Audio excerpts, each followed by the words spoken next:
श्री सद्गुरु महाराज की जय। बंदो गुरुपद कंज कृपा सिंधु नर रूप हरि महामोह तम पुंज जासु वचन रवि कर निकर। मेरा मुझ में कुछ नहीं, जो कुछ है सब तोर, तेरा तुझको सौंप के क्या लागेगा मोर। हे गुरु, संत में ही उपदेशामृत गुरु महाराज का प्रवचन का 39वां प्रवचन।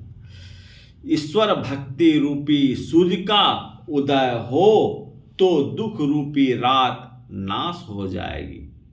धर्मानुरागिनी प्यारी जनता, आप सोचिए कि आपको क्या चाहिए। किसी का हृदय ऐसा नहीं है कि जिसका हृदय कह दे कि दुख चाहता हूं। यदि किसी को आप देखते हैं कि दुख उठाने के लिए अमुक व्यक्ति तत्पर है, तो आप समझिए कि वह सुख पाने के लिए दुख उठाता है। सभी सुख लाभ के लिए ही काम करते हैं। स्कूल छोड़ने के कई वर्ष पहले मेरे मन में उत्पन्न होता था कि मैं अपने को किस तरह सुखी बना सकूंगा, तो समझ में आया कि ईश्वर की भक्ति में सुख होगा। रामायण का पाठ करने की अभिरुचि मुझे बचपन काल से थी। मैं रामायण पढ़ा करता था।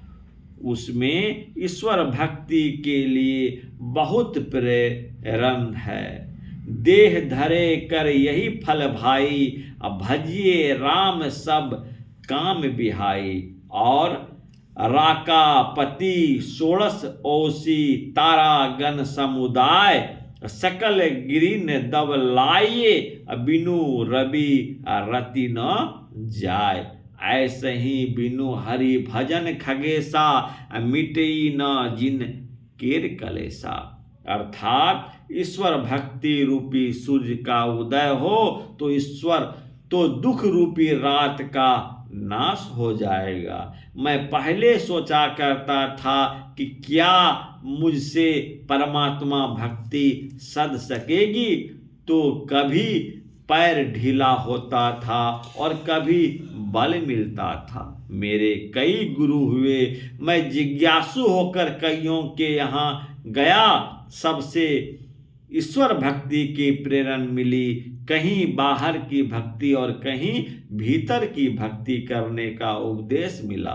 अंत में यह ज्ञान पाया कि बहिर्मुखी और अंतर्मुख हो दोनों प्रकार की भक्तियों का करना आवश्यक है।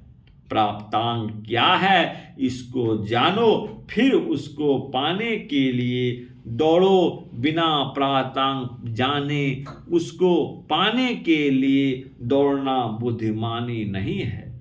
ईश्वर क्या तत्व है इसको जानो। मैं पहले जानता था कि राम ईश्वर हैं, शिव ईश्वर हैं। रामायण पढ़ने से राम और शिव दोनों को ईश्वर जानते थे।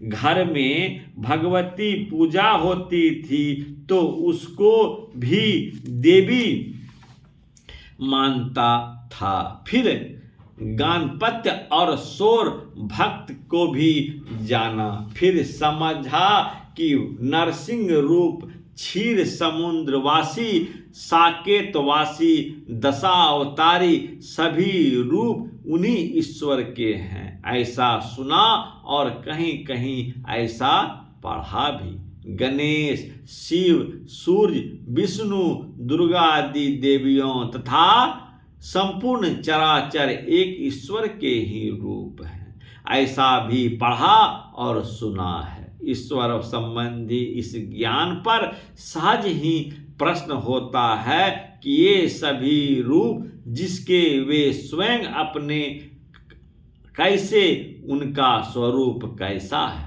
वह एक जो अनेक रूपों में है वह कैसा है। वह कितना बड़ा है अथवा कितना छोटा है, इसको जानने के लिए उत्सुकता होती है।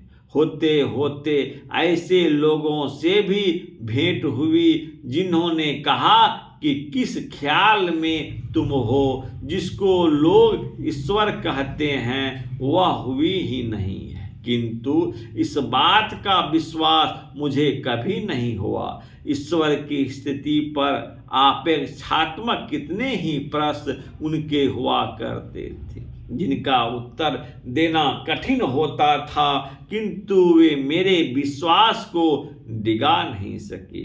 केवल शास्त्र नाम की एक पुस्तक मैंने पढ़ी जिसमें है कि एक आदि तत्व ऐसा है जो अनादि अनंत है। गोस्वामी तुलसीदास जी की रामायण की चौपाई याद आती है। व्यापक व्याप अखंड अनंता, अखिल अमोघ शक्ति भगवंता। एक अनादि अनंत तत्व अवश्य है। यदि इसमें कोई शक संदेह करे तो इसका जवाब है कि यदि सभी शांत ही शांत है और एक ही अनादि अनंत तत्व नहीं है तो सभी शांतों को मिलाने से अनंत नहीं हो सकता, क्योंकि शांत शांत का जोड़ शांत ही होगा, वह अनंत नहीं होगा। तब प्रश्न होगा कि उस शांत तत्व के पार में क्या है। इसका उत्तर होगा अनंत है, इसके सिवाय और कुछ उत्तर नहीं हो सकता। इस संसार को देखकर लोग भले ही कहे कि संसार बनता और बिगड़ता है, इसके अंग प्रत्यंग बनते और नाश होते हैं, यह अनंत नहीं है सकता। परंतु यदि कोई उस अनादि अनंत तत्व को प्रत्यक्ष नहीं देख सकता, इसलिए उसकी स्थिति को स्वीकार नहीं करें, यह ठीक नहीं। सारे संतों के पार में एक ही अनंत अवश्य है। राम स्वरूप तुम्हार, वचन अगोचर बुद्धि पर, अविगत अकथ अपार, नेति नेति नित निगम का। रामचरितमानस में है। स्वरूप अखंडित व्यापी चेतन, ऊंचे नीचे आगे पीछे दाहिने बाएं अनन्य, बड़ा ते बड़ा छोटा ते छोटा, मीही ते सब लेखा, सबके मध्य निरंतर साईं, दृष्टि दृष्टि सो देखा। कबीर साहब की वाणी है। बड़ा से बड़ा क्या हो सकता है? जिससे बड़ा और कुछ नहीं हो सके वह अनंत के अतिरिक्त और कुछ नहीं हो सकता। एक अनंत तत्व की स्थिति अवश्य है, यह बात बुद्धि के ग्रहण में आती है। अलख अपार अगम अगोचरी, ना तिसु काल न कर्मा, जाति अजाति अजोनी संभव, ना तिसु भाव न भरमा, साचे सचियार बिटहूँ कुरवानु, ना तिसु रूप वर्णु, न ही रेखा सांचे शब्द ही निशानु। गुरु नानक साहब की वाणी है। कबीर साहब, गुरु नानक साहब और गोस्वामी तुलसीदास जी, इन तीनों संतों को इधर के लोग विशेष जानते हैं। ये तीनों संत कहते हैं कि एक अनादि अनंत तत्व अवश्य है, परंतु वह व्यक्त शरीरधारी लंबे चौड़े आकार का नहीं है। किसी आकार प्रकार का कहने से वह समीम हो जाएगा। सब समीमों में वह पूर्ण है और सबसे बाहर भी है। जिस प्रकार इस लोक में प्रविष्ट हुआ वायु प्रत्येक रूप के अनुरूप हो सकता है, उसी प्रकार संपूर्ण भूतों का एक ही अंतर आत्मा प्रत्येक रूप के अनुरूप हो रहा है और उनसे बाहर भी कितना बाहर कितना अंदाजा नहीं लगाया जा सकता। वह एक अनादि अनंत तत्व अवश्य है। इसी का प्रचार सभी संत किए और इस सत्संग से भी इसी का प्रचार होता है। यही प्राप्तव्य है, यही ईश्वर है।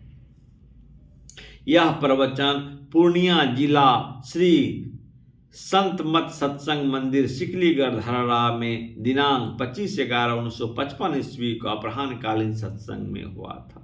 सा सुक्तिकन सा तास्मिन परम प्रेम रूपा भवार्थ, वह भक्ति ईश्वर के प्रति परम प्रेम रूपा है। अमृत स्वरूपा च भवार्थ, अमृत स्वरूपा भी है। यल बगदा पुनाम सिद्धो भवति अमृतो भवति तृप्तो भवति। भावार्थ, जिसको पाकर मनुष्य सिद्ध हो जाता है, अमर हो जाता है और तृप्त हो जाता है।